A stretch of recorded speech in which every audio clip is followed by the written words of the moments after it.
Hello बच्चों, कैसे हैं आप सब। मुझे पता है आप गर्मियों की छुट्टियों का भरपूर आनंद ले रहे हैं और अगली कहानी सुनने के लिए बेताब हैं। तो आपका इंतज़ार खत्म करते हुए लेकर आया हूँ बहुत प्यारी सी कहानी जिसका शीर्षक है झटक दे लड्डू। तो आइए सुने ये कहानी। बहुत समय पहले की बात है। किसी गांव में एक किसान रहता था जिसका नाम नेकीराम था। उसके पास बहुत सारे पालतू जानवर थे। उन्हीं में से एक गधा भी था, मगर वह अब काफी बूढ़ा हो चुका था। यह गधा नेकीराम को बहुत प्रिय था। उसने कई वर्षों तक नेकीराम के लिए बोझा ढोने में मदद की थी। बच्चों, आपको याद होगा, यह नेकीराम का वही प्यारा लद्दू गधा है जो कई वर्षों तक नमक मंडी तक नमक लेकर जाता था। चूंकि लद्दू अब काफी बूढ़ा हो चला था, इसलिए नेकीराम अब उससे कोई काम नहीं लेता था। वह आसपास के खेतों में ही चरता रहता। एक दिन वह चरते चरते खेत में बने पुराने सूखे कुएं के पास जा पहुंचा और अचानक ही उसमें फिसलकर गिर गया। गिरते ही वह घबरा गया। उसने जोर जोर से रेंकना शुरू कर दिया।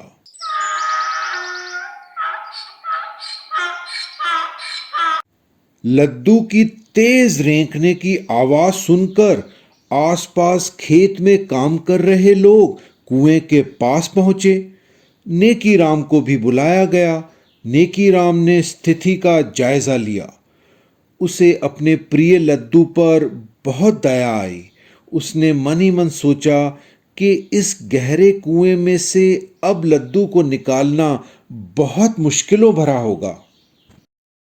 जब नेकीराम ने मदद मांगी तो गांव वालों ने उसे समझाया कि बूढ़े गधे को बचाने से कोई लाभ नहीं है और इसमें मेहनत भी बहुत लगेगी और ये कुआं भी अब किसी के काम नहीं आता। सभी ने हामी भरते हुए कहा, हमें नहीं लगता कि हम किसी भी तरह इस गधे को बचा सकते हैं। इसलिए हमें सभी को अपने अपने काम पर वापस लौट जाना चाहिए और यहाँ समय गंवाने से कोई लाभ नहीं। और ऐसा कहकर सभी वापस जाने लगे। नेकीराम ने गांव वालों से विनती की कि इस गधे ने सालों से उसकी सेवा की है।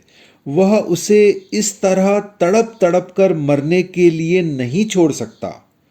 सभी ने समझाया कि कुछ नहीं हो सकता। वह देखो, वह अधमरा सा लग रहा है और किसी भी वक्त प्राण त्याग देगा। उनमें से एक व्यक्ति ने सुझाव दिया, हाँ, हम ऐसा कर सकते हैं कि हम इसे इसी कुएं में दफना देते हैं, जिससे इसकी मौत थोड़ी आसान हो जाए। नेकीराम को भी और कुछ नहीं सूझा। उसने भी भारी मन से सहमति जताते हुए सबकी हाँ में हाँ मिला दी।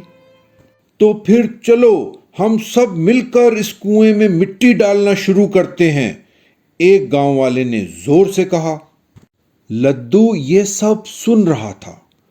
वह बहुत डर गया, मगर उसने हिम्मत नहीं हारी और हौसला जुटाते हुए वहां से निकलने के बारे में सोचने लगा। अभी वह अपने विचारों में खोया ही था कि अचानक उसके ऊपर मिट्टी की बारिश होने लगी। लद्दू ने मन ही मन सोचा कि भले कुछ भी हो जाए, वह अपना प्रयास नहीं छोड़ेगा और आसानी से हार नहीं मानेगा। और अपनी पूरी ताकत जुटाते हुए वह उछलने लगा। उधर एक के बाद एक बोरियों में भरी मिट्टी उसके ऊपर तड़ातड़ पड़ती रही।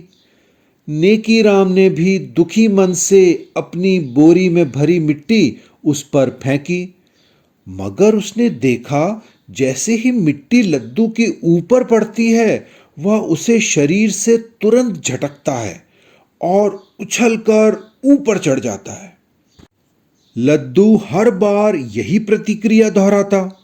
जब भी उस पे मिट्टी डाली जाती वह उसे झटकता और उछलकर उसके ऊपर चढ़ जाता। नेकीराम अब समझ चुका था कि अगर सभी यूं ही मिट्टी डालते रहे तो लद्दू की जान बचाई जा सकती है। नेकीराम की आंखों में चमक थी। वह हर बार जब मिट्टी फेंकी जाती वह जोर से चिल्लाता, इसे झटक दे लद्दू। लद्दू भी उत्साह से भर गया। फिर क्या था, एक के बाद एक सभी मिट्टी डालते रहे और लद्दू झटकता रहा। जल्द ही वह कुएं के मुहाने तक पहुंच गया और फिर एक नए जोश और पूरी ताकत जुटाकर ऊंची छलांग लगाकर बाहर आ गया। सभी ये देखकर स्तब्ध थे कि यह असंभव कारनामा कैसे हो गया और किसी को भी विश्वास नहीं हो रहा था कि लद्दू सचमुच सुरक्षित बाहर आ चुका था। नेकीराम ने अपने लद्दू को कसकर गले लगा लिया और फूट फूट कर रोने लगा और बोला, तुमने कर दिखाया, तुमने हर मुश्किल को झटक दिया लद्दू। बच्चों, हमारी जिंदगी में भी इसी तरह होता है। हम चाहे कितनी भी सावधानी क्यों न बरतें, हम किसी न किसी मुसीबत रूपी गड्ढे में गिर ही जाते हैं। पर याद रहे बच्चों, गिरना प्रमुख नहीं है, प्रमुख है संभलना। बहुत बार हम बिना प्रयास किए ही हार मान जाते हैं, पर जब हम प्रयास करते हैं तो किसी न किसी रूप में हमारी मदद करने के लिए कोई जरूर आ जाता है। कहते हैं ना कि भगवान भी उनकी ही मदद करता है जिसमें निरंतर प्रयास करने की प्रबल इच्छा हो। इसलिए चाहे कैसी भी विपरीत स्थिति हो, हार मत मानिए और जी जान से पूरी कोशिश कीजिए।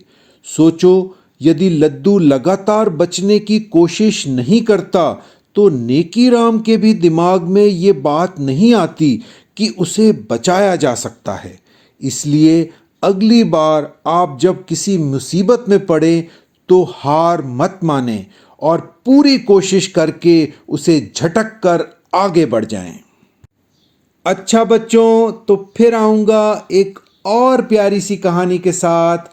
तब तक आप हंसते रहिए, स्वस्थ रहिए और ऐसी ही प्यारी प्यारी कहानियाँ सुनते रहिए। Bye bye.